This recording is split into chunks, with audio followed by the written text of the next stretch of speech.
Dr. Saltman, Father Grundy, special guests, staff, parents, students and friends of St. Rita's.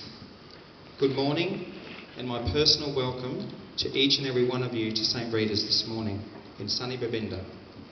It's actually making a liar out of me because I tell everybody that it rains every day when I come over that mountain range north of here. The wall of rain hits you, but today it's just not, so we're very blessed to have such beautiful weather. For St. Rita's school community, this is a very proud and joyous occasion as we gather to mark and signify substantial development and improvements of the school facilities. It is particularly appropriate that we do this during this year of grace, where we have increased our mindfulness of the many gifts God has bestowed upon us and show our deep gratitude for it. While our blessing and opening here this morning hasn't the grandeur, fanfare or worldwide coverage of the Olympics over the weekend, it is certainly a momentous occasion for the community of St. Rita's Parish School. It's my absolute pleasure to welcome and introduce the official party and invited guests. So joining us this morning is Bishop James Foley, Bishop of Cairns, Dr. Bill Saltman, Executive Director, Catholic Education Services, Diocese of Cairns, Father Bill Grundy, Parish Priest, Babinda Parish, Mayor Bob Manning, Mayor of Cairns, Mr. Paul Casualino, Assistant Executive Director for School Development for St. Rita's School, Mr. Colin Harvey, Assistant to the Executive Director, Faith and RE, Mrs. Sharon County, who was Principal of St. Rita's here for many years, up to 2009, very welcome, Mrs. Vicky Conomo, Principal of St. Rita's South Johnson, the other Rotarian in the diocese, we stick together, Mr. Kevin Browning, who's Principal of St. Teresa's Bentley Park, Mrs. Lyndall Rick, who is APRE representing Mrs. Lee Martin of St. Michael's Gordonvale, our sister school up the road,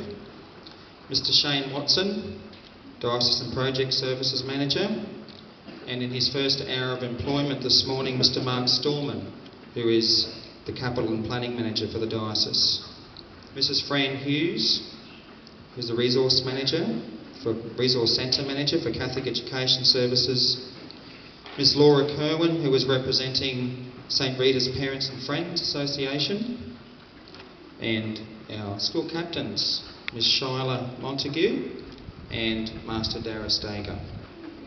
I also acknowledge apologies.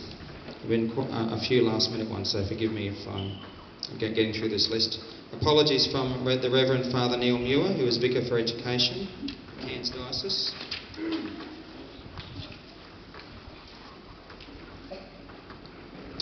The Honourable Peter Garrett, Minister for School Education, Early Childhood and Youth.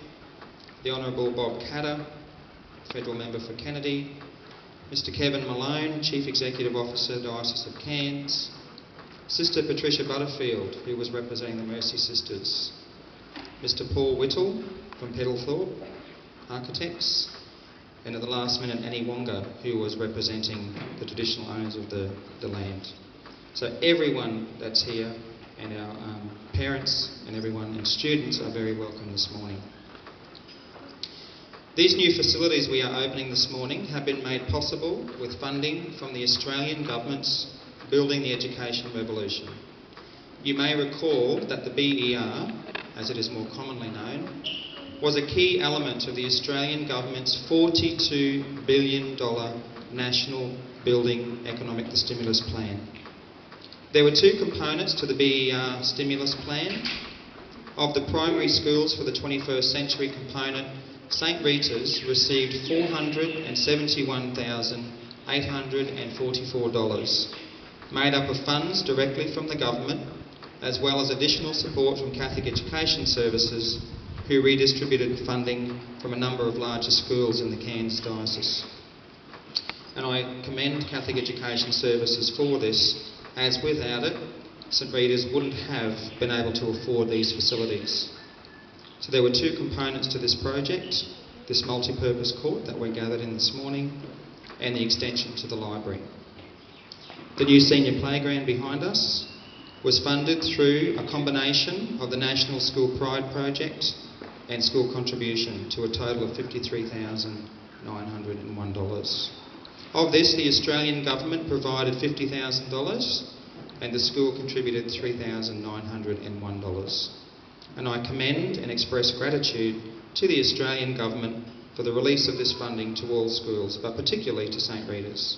And I also acknowledge and thank the school for their contribution. Now children, it's very important you understand this, that such projects don't just miraculously happen. They are the result of creative energy and vision of a team of people. And I really wish to acknowledge the fine, visionary and practical work of Mrs Sharon County, who was principal here when the BER project started in 2009. Sharon was able to bring to fruition a vision she had for St Rita's when this unexpected financial injection was provided. And I recall at the time, being principal of St Francis Xavier's Menunda, suddenly being thrust into a very intense year of literally eating, sleeping and dreaming, the planning and designing and building. So I can personally appreciate, Sharon, the work you did. So on behalf of St Rita's, thank you, Sharon, for the many extra and on top of hours you spent on this project. I also acknowledge the work of Mr Gerard Tonti Filippini, who during 2010, after Sharon's departure, continued and all but completed the project. In the last 12 months, the final monies were allocated and we were able to waterproof this court with the assistance of the PNF, complete it all with the painting of the library, which occurred just last holidays. I'd also like to thank the staff.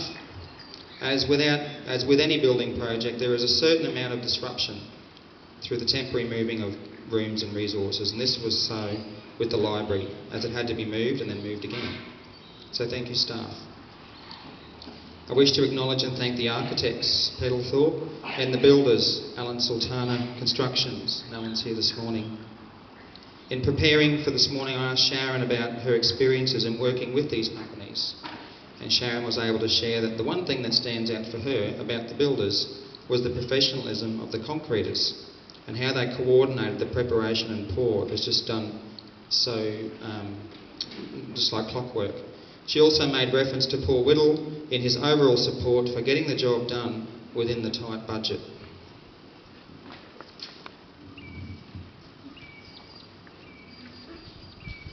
I would also like to acknowledge and thank Mr Kevin Malone, the then Building and Planning Manager, Mr Shane Watson and Mr Paul MacArthur of Catholic Education Services for their support through the project. Particularly when I came to St Rita's early 2011, they were extremely helpful in assisting me to complete the shade cover over the playground and the waterproofing of this area. Mrs Fran Hughes is another CES staff member I would like to highlight and thank. And as with all BER projects in the diocese, where new or renovated libraries were included, Fran was an endless source of wisdom and vision. Fran not only assisted with the nuts and bolts of the library, but often challenged the way we thought about libraries and their unquestionable importance in a school. In our context here at St Rita's, I believe that much was achieved in the library with a very tight budget. The facilities being opened here today are more than just bricks and mortar to us. While they are certainly impressive and have added value to our plant, they have enhanced the life of the school. What these facilities have enabled by way of teaching and learning is to be celebrated.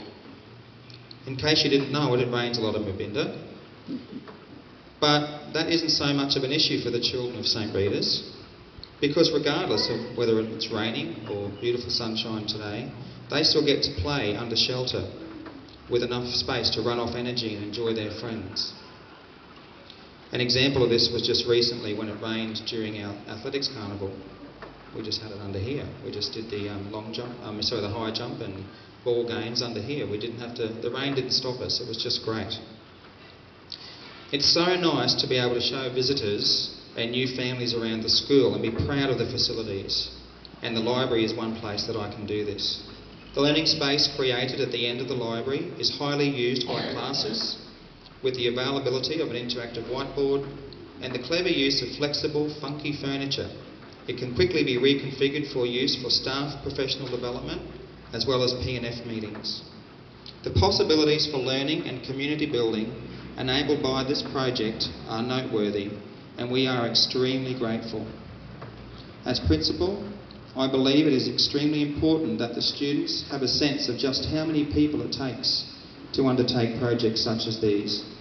And so I thank each and every one of you for your attendance this morning, as I believe that your presence and this ceremony has helped to teach them this. And in conclusion, in the words of Catherine Macaulay and the mercy spirit of our school, thousands of thanks and praise to his holy name. Thank you.